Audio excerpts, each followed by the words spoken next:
Good evening, everybody. Brian Neubert here from goldenblack.com, live in the Mohegan Sun Arena at the, you guessed it, Mohegan Sun here in Uncasville, Connecticut. Purdue just recorded one of the most impressive non-conference wins I can remember in my long, glorious, illustrious career covering Purdue men's basketball, beating number 5 Villanova 80-74.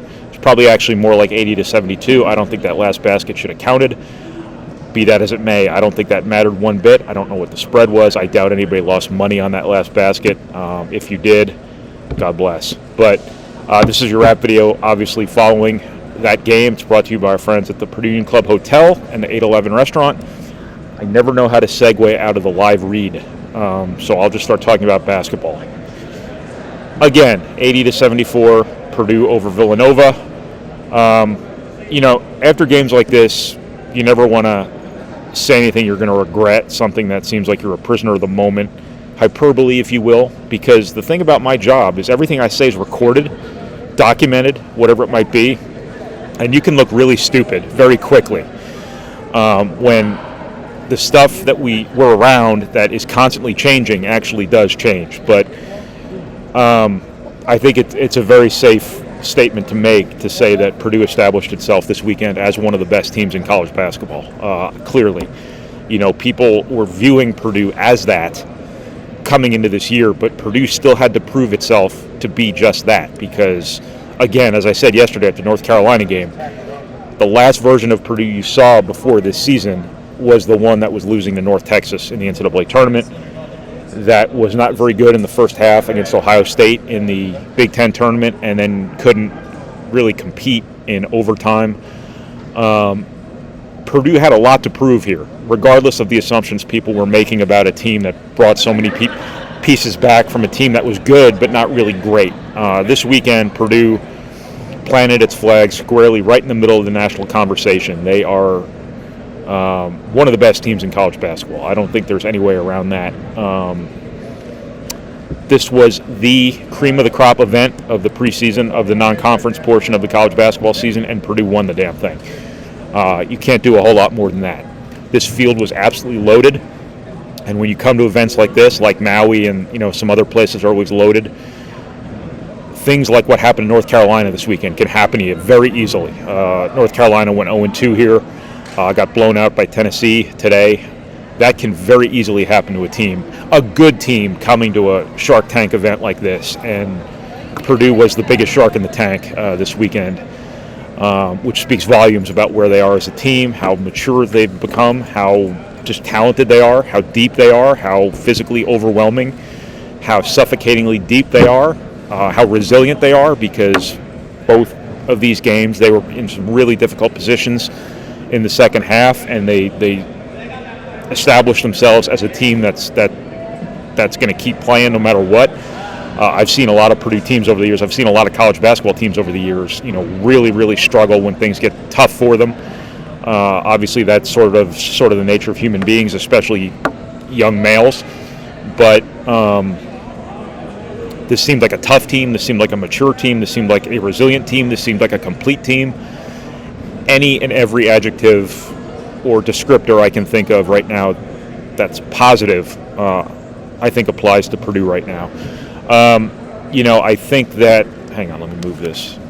I think that part of the legitimacy Purdue earned this weekend that I thought Purdue still needed to earn, a lot of other people were bestowing that upon it based on, as what I mentioned before, some of the circumstantial stuff. But I think a lot of the legitimacy they earned today lies in the opponent. I think North Carolina is a very flawed team right now. They're not very good defensively. They're breaking in a new coach. They're breaking in new transfers, just like so many other teams in college basketball going through that early season transition of bringing in these mercenaries off the transfer wire that they have to onboard, as smoothly as possible. Villanova is not that. Villanova is excellent. That is an excellent basketball team that Purdue beat today. They are disciplined as hell. They are experienced, they are skilled, and they find matchup problems and attack them like barracudas with a hot dog in their tank. Yeah. Okay, first of all, who puts a barracuda in a tank? They're too big. I meant a piranha. If you dump a hot dog in a piranha tank, the piranhas are going to be all over it. That's what I'm saying. When Villanova sees a matchup advantage, they're all over it. They will wait till the end of the shot clock to find it if they have to. They are disciplined beyond discipline. They are experienced. They are skilled.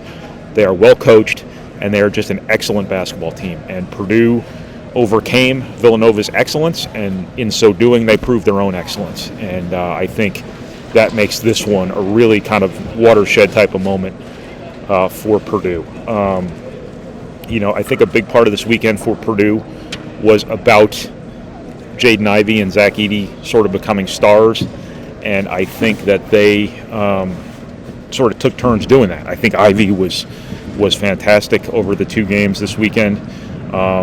Some more than others. I think Zach Edey had his breakout game today, and I think those are 2 guys who have established themselves here as 2 of the better players at their positions in all of college basketball. Jaden Ivey's decision making in this event was spectacular. 13 assists and 2 turnovers from a guy who's got to be aggressive to score is unheard of, I guess is the way to put it. Both of those guys are becoming real standout players for Purdue, and a big part of the reason why Purdue is where Purdue is right now and may go where people are going to project them to go this season. Purdue's experience, I think, showed up at this event. I think, they went through some losses at the end of last year that probably sharpened them a little bit for situations like this. They grew from it. They matured from it. Their leadership has seemed to be good. Hi. No, that's the Tennessee players' families. I think Purdue seems like they have grown from failure from last season. I think their leadership has been really good. From everything I've witnessed, Travion Williams has established himself as a productive leader. I don't know if that's something he's always been in his career. Stefanovic has always been a pretty good lead by example guy. I think Eric Hunter's been solid. He's trying to do a little bit more this year and seems to be okay with it. Doing okay with it, I should say. As far as I can tell, I'm obviously not in the locker room, but you don't win games like this without good leadership. And I think that Purdue just has a lot of stable people who are doing a good job accepting roles that might not be, what every kid dreams of, when they were growing up, and that speaks volumes about a team that puts its team is playing for something beyond itself, and that's what Purdue's going to need to do the rest of the season, because they're going to have 10 players all year long. Depth is obviously something that people presumed about Purdue to be a strength, but as I always say, I have all these little catchphrases I say, these little bits of wisdom, is that depth, when depth is just a list of names on a piece of paper, that's not depth, that's just numbers. When those guys actually do something in games, when they're productive, when they're ready, when their chances come their way, that is depth. And I can't, put into words really adequately what Purdue learned about its depth this weekend. Isaiah Thompson making the shots he made in this game. Now, he's a starter, but he's also your 5th option offensively, or 4th or 5th option offensively. Caleb First has been an absolute revelation for Purdue. I've thrown the word revelation around a lot the last couple of years with freshmen. Zach Edey was a revelation last year. Caleb First is a revelation right now, because I don't know if Purdue's had a whole lot of freshmen who are this ready. I go all the way back to, the Kramers and the Robbie Hummels and Etwan Moores. Those guys were ready, Caleb First is that level of ready.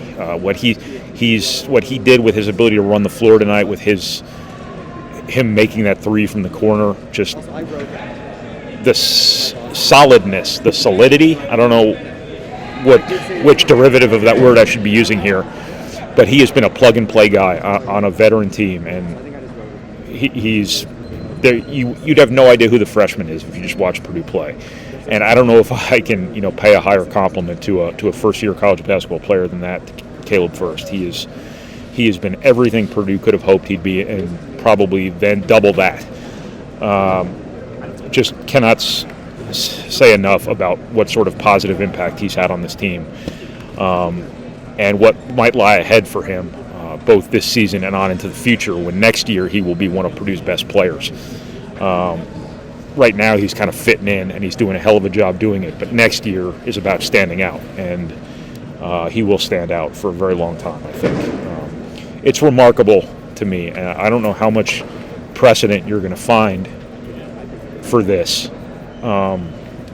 Again, Purdue is ranked number 6 in the country. That'll get cut in half next week, very possibly. Or I should say tomorrow.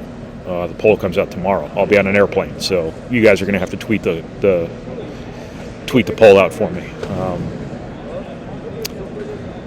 You won't find very much precedent for this, that Purdue was number 6 in the country before today, before this weekend, because of what they brought back from last season. But today they brought 3 starters from last season off the bench. That tells you about the emergence of some of these other guys, Zach Edey, namely, Isaiah Thompson, namely, but also those returning starters' willingness to do this. Travion Williams has kind of become the face of that, and has generated quite a bit of media attention for it, and rightfully so. He's an All-American. But I think you have to mention Eric Hunter, too. I think he played pretty well here this weekend, and I think he's in the same situation Travion Williams is, to be honest with you, and both of those guys seem fine to me, and that's ultimate selflessness. Obviously, Mason Gillis didn't have a choice in the matter, the position he put himself in, but again, here's another returning starter who's going to be coming off the bench, and Caleb Furst, there's not going to be a game Caleb Furst plays in where he's not Purdue's starting power forward. So Mason Gillis from here on out is going to have to try to find a new niche for himself here probably, but just a remarkable amount of experience Purdue brings off its bench, a remarkable but a very uncommon, at least at Purdue, proliferation of able-bodied, ably skilled, and experienced and productive players at Matt Painter's disposal here. They wore these two teams down these past 2 days. I don't know if Matt Painter necessarily agreed with it, but he's never going to say anything derogatory about the other team. I don't know why I'd consider that derogatory. It's not, but they wore down North Carolina and they wore down Villanova, and it's because they have 2 massive human beings at center, and they have 10 guys that they play, and that's an enormous luxury to have, and one that Purdue will leverage the best it can all season long. This could be a really, really enjoyable season for Purdue, and for any stakeholder in Purdue like yourself. If you're watching this, I assume you're one of those. So I'm going to go ahead and wrap this up now, finally, from the Mohegan Sun Arena.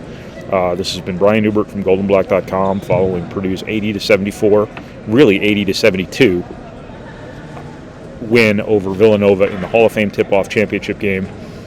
Thank you for watching, thank you for reading, thank you for listening, and thank you for processing our materials, however you process our materials. And thank you to the Purdue Union Club Hotel and the 811 Restaurant for your support. Take care, everybody.